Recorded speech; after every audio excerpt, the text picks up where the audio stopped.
This is going to be a focus on really what I call the transdimensional sciences of the next millennium. And it's dealing essentially with where current knowledge of science meets the science of consciousness and contact experience, and puts all those things together so they make sense to people. And that's a really big task, because what you find normally with this subject is that it goes as far as, do UFOs exist? And people then want to kick the tires on the UFOs. Well, first of all, if they had tires and that kind of landing gear, it means it's made by Lockheed Martin and my uncle's old company, Northrop Grumman, and it's an anti-gravity device. Secondly, if it's only in this dimension, meaning 3D or 4D, if you count time is the fourth, then it isn't interstellar.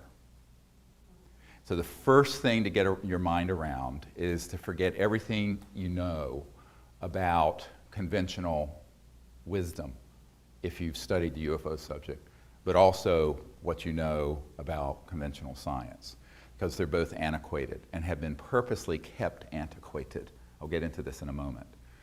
Dumbed down.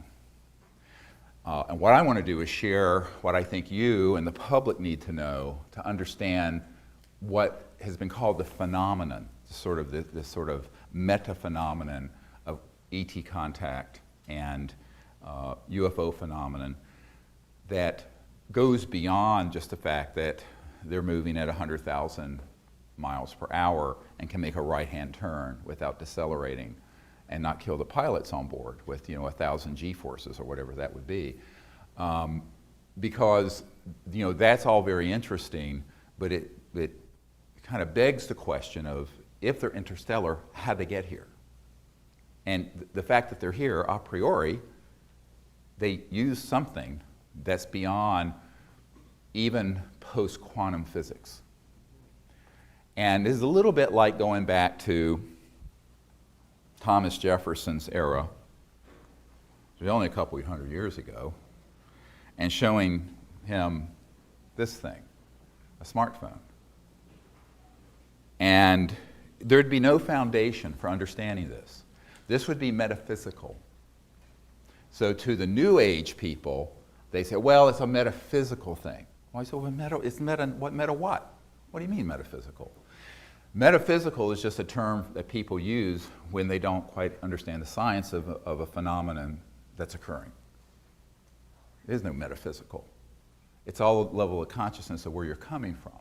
So if you're an advanced civilization that's interstellar, by definition you're transdimensional.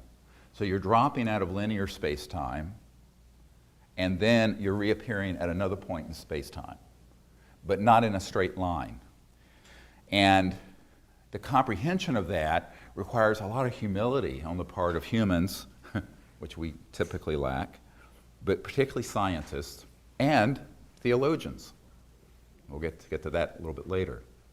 There's people with spiritual understanding. Because the paradigm is one of where there is this nexus where what the physicist Goswami described as the self-aware universe comes together with post-quantum physics and way past spin theory and string theory, and where you begin to be very cognizant of the fact that these technologies that are interstellar are operating from a level of an understanding of the cosmos and reality that is one where consciousness and the mind is present at every level, even the 3D level, because it's the only thing that explains the phenomena and all the different manifestations.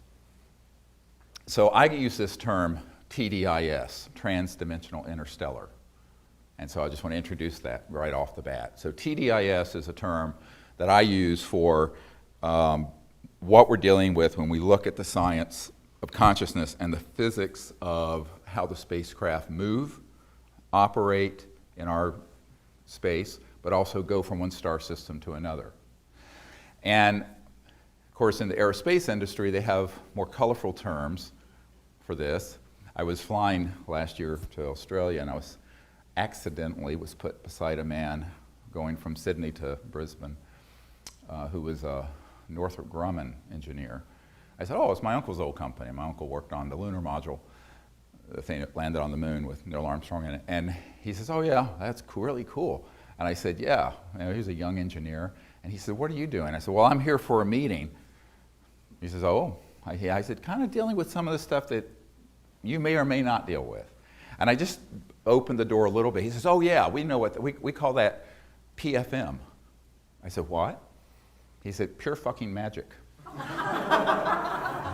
And so, his words, not mine, although I did repeat them, redact, but that is why it's called PFM. But at the CIA, it's called WSFM. Have you all heard this term before? First time I heard it, it was from the science director, a guy who's one of the top guys in the science director at CIA, who's actually been encouraged me to do what I've been doing since 1992, because he can't, because they'll get assassinated, so he says, you do it. If you get assassinated, who cares? And so they use this term WSFM, sounds like a radio station. It stands for Weird Science and Frickin' Magic. And that is what they call this. In the Naval Research Lab, people call it that.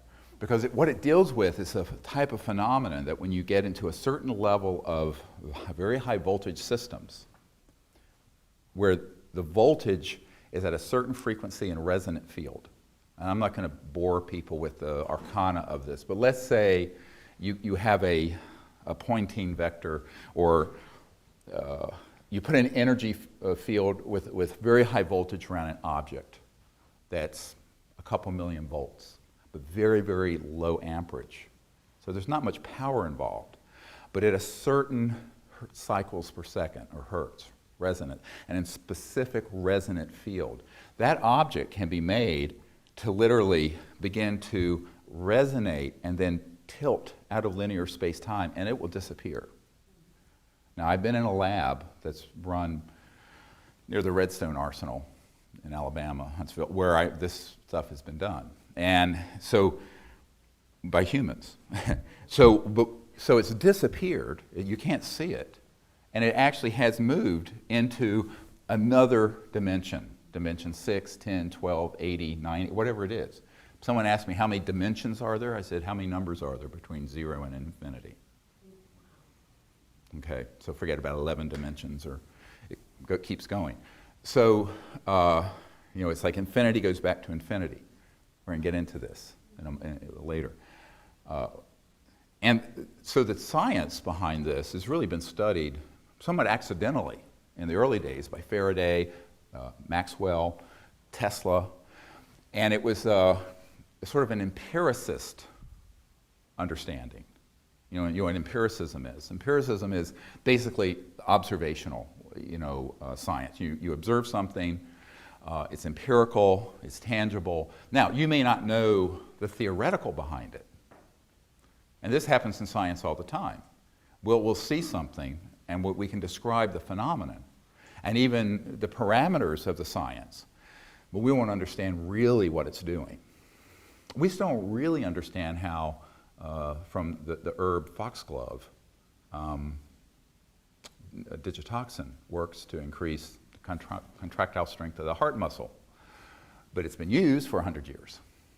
And it wasn't until very recently they understood how aspirin worked, which was from the bark of a tree, is where you get aspirin from. They didn't understand how that really worked. And they still don't understand all of how it works, but you can use it and empirically see how it works. But the understanding unfolds over sometimes decades, centuries, millennia. So I'm going to be talking about areas of science that is through a glass dimly, and that there are certain phenomena that we can observe, but the actual full understanding of it is probably going to be unfolding over the next 1,000, 5,000, 500,000 years. The whole next cycle we're in. So that's I want to set the stage there. And the other part of setting the stage is the humility needed to sort of approaching a subject like this. Because the biggest mistake people make is to think, we know everything. I know everything because I'm a physicist at MIT. Well, actually, not. It's like the guy It's like the guy who in the late 1800s declared that we could close the patent office because everything that could be invented had been. Now this is a true story. So, you know, there's this hubris that goes with the human condition that's rather worrisome, which has led to the foolishness that we see today called human society. But so to get past that foolish way of thinking, there has to be a very open mind and also willing to admit that we really don't understand but a tiny fraction of the cosmos around us. And the brightest and best amongst us, working their whole lifetimes, can only unfold a little bit of it. And so from that foundation of sort of humility, then we can go and explore. And if we don't understand something, you just file it and say, well, someday we may understand this. But don't discount it. Because it's often the things that are discounted because it's not fitting into the box of the current paradigm of science or religion or thought that gets chucked out. And that's where the good stuff is. That's the really good stuff. And often people who do begin to explore those things get persecuted. Like the University of Virginia. We have our farm out near University of Virginia. And there was a medical doctor who discovered that there was a bacteria, H. pylori, that causes a lot of the really bad bleeding ulcers. And it ran against the theory that it was just too much acid.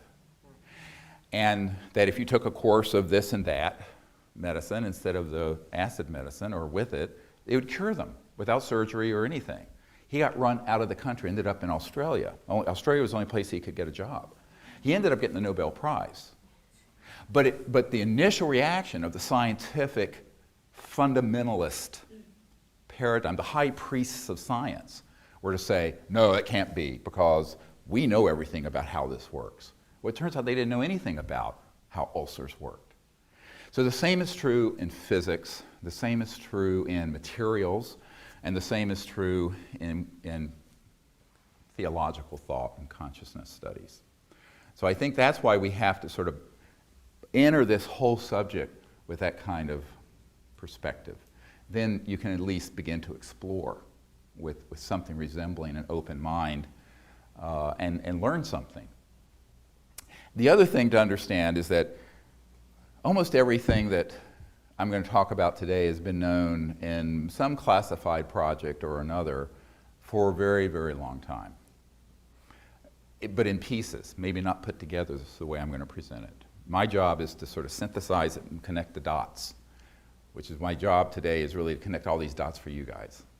So that you leave here understanding, wow, that's why an ET craft does that, or that's why I had this experience in a contact moment, or that's what the future of energy and technology is going to be. And a deep understanding. Now, what I will try to avoid is too much technical jargon, because this is not a group of physicists, but and I'm just a country doctor from Virginia anyway, so we'll sort of avoid. That's my line when I've done things at the Pentagon. I'm just a country doctor from Virginia. But you have to, feel in your heart that the knowledge can be understood, even if it's not in all the technical aspects, the concepts. So if you get the concepts, then you can move into what I call an operational paradigm. And the operational paradigm means that you can put together the phenomenon you see and your own experience and consciousness and thought and do something with it. Which, of course, the outgrowth of that is the CE5 initiative, Close Encounters of the Fifth Kind, where humans use consciousness and thought to interface with interstellar communication systems and make contact. And that's the really exciting stuff.